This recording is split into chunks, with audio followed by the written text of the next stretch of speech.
Jaden Ivey might be the most important player on the Detroit Pistons, and nobody is talking about him.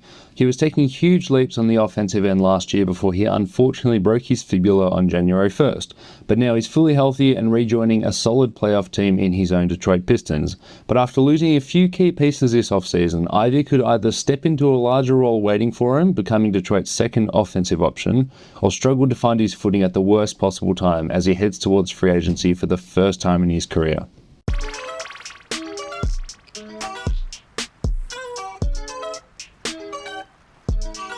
The Detroit Pistons took the leap last year into relevance. Now they need to stay in the conversation. A drastically weakened East means that there is room to really make some noise, but as said, this team got worse in free agency. Dennis Schroeder played well in Detroit, but has been replaced by Caris LeVert, who, in my opinion, is worse at that same role. Malik Beasley was one of the best shooters in the NBA last year, but he's been replaced by Duncan Robinson, again, who's worse.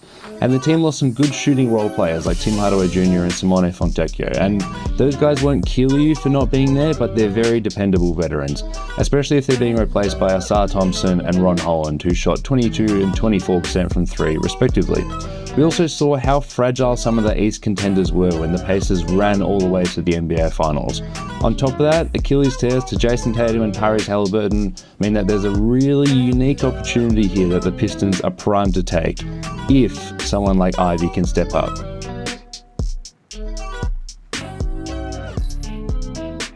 Jaden Ivey can be really good on offense.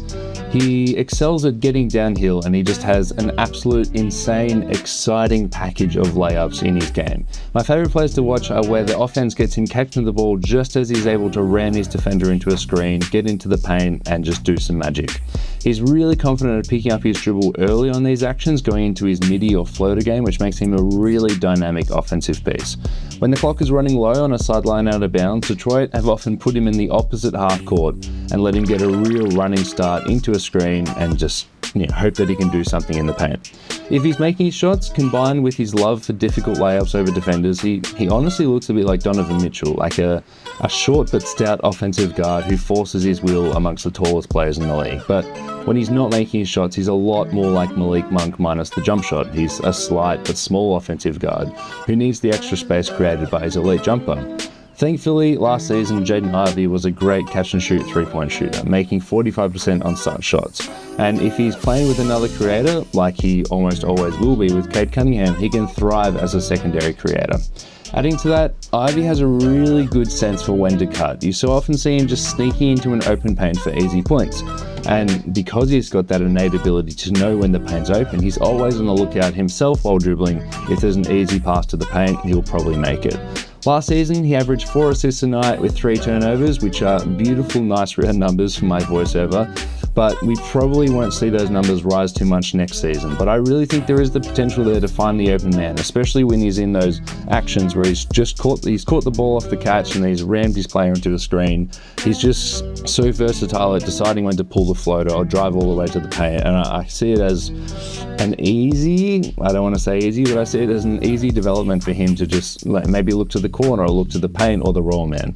But when it comes to these ball handling guards or ball dominant guards, a lot of the harder reads are exactly that hard. And while it may take a while to click, especially with Cade taking the bulk of the playmaking duties, there's potential there. In 30 games last year, he looked really confident driving to the paint, and the numbers back it up. Injuries like the one that Ivey had on the 1st of January don't usually limit a player's explosion like a ligament injury, and a good example of this is Paul George's gruesome leg injury in 2014 during a Team USA scrimmage in Las Vegas. He came back better and was pretty much unaffected, and he was just as explosive as he was before. Paul George at the time was 23 years old, the same age as Jaden Ivey right now, so there's no reason to worry that he's not going to be able to continue with these incredible finishes.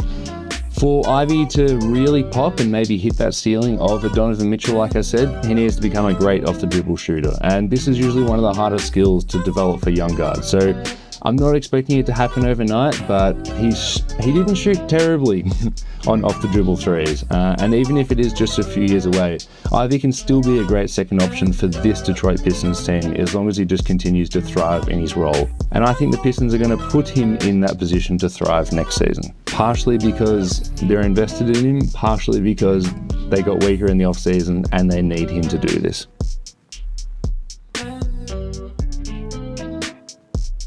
How does he fit with Cade Cunningham? Well, the simple answer is really well. Cade was 3rd in the league in usage percentage according to Cleaning the Glass last season, and that's not so much a bad thing, he just had little to no help. Marcus Sasser is the new Monty Morris in my eyes. He's a great backup, but just that, a backup.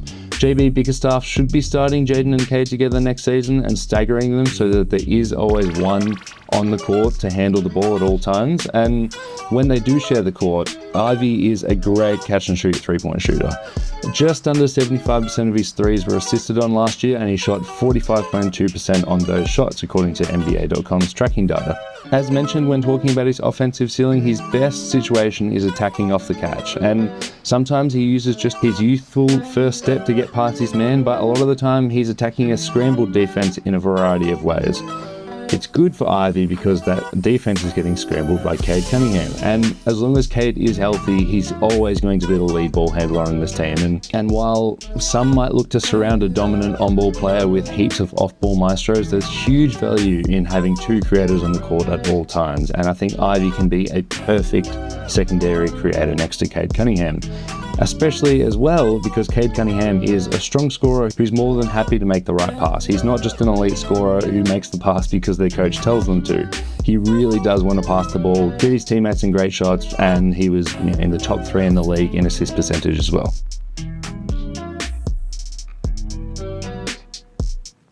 Adding to the pressure of the upcoming season, Jaden Ivey is entering the final year of his rookie contract, and with several young players on the roster, their books are quite clean right now.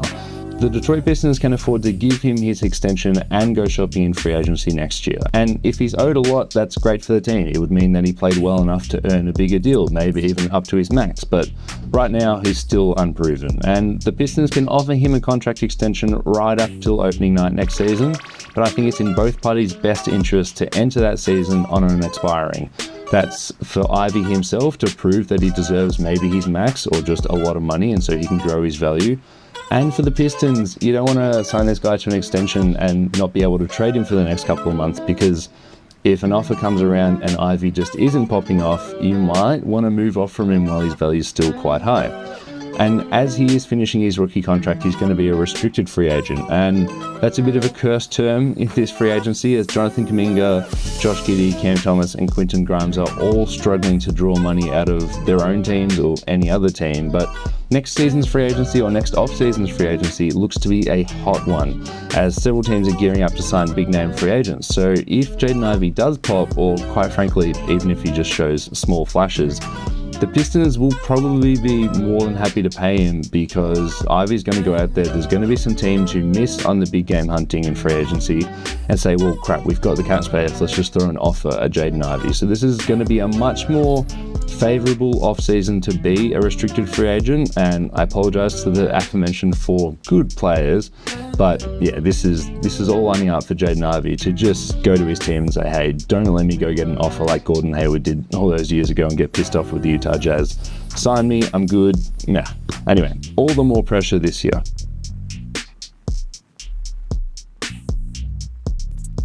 So what's it going to look like next season? It's unfortunate that an integral part of this team, being Malik Beasley, is now out of the league. Obviously fortunate because he was rigging games, but it really threw out Detroit's future plans, I'm sure. Ivey has excelled in, albeit a small sample size last season, as an off-ball shooter who can get into the paint and really disrupt a defense.